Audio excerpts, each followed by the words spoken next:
وهذه حقيقة الإخوان. خليوني نعترف لكم كرئيس ديال الحكومة أن الإحصائيات،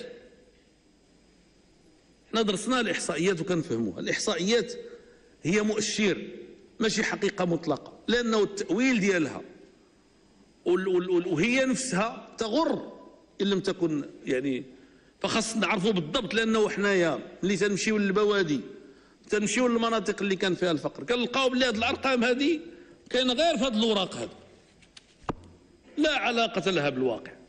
باقي ذاك الناس اللي كانوا في البرارك باقين في البرارك، باقي طريقة المعيشة ديالهم هي طريقة المعيشة ديالهم، باقين لا يعرفون لأنفسهم وسيلة للنقل إلا رجلهم ولا الطوبيس إلا كان عندهم السعد.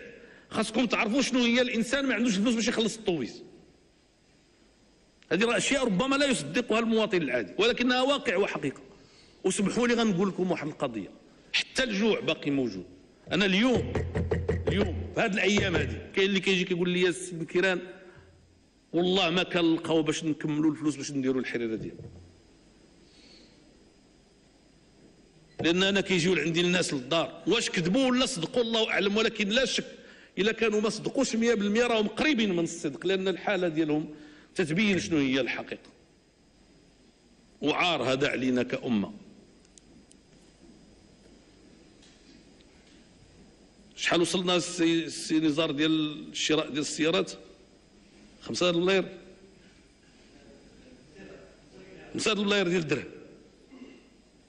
ايوا صحتهم، واني هادو اللي ما لقاوش الحريره عاوتاني مشكله.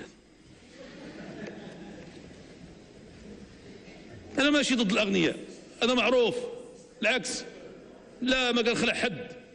ثم هنيونا، لا قلتي عفى الله عما سلف يقول لك كتدافع عن الفساد، لا قلتي لهذا يقول لك كتخلع. انا ما كنخلع حتى شي واحد، بالعكس، ولكن تنقول مجتمعنا في صالحه يكون فيه الاعتدال وحد ادنى من التضامن، حد ادنى من التضامن، حد ادنى.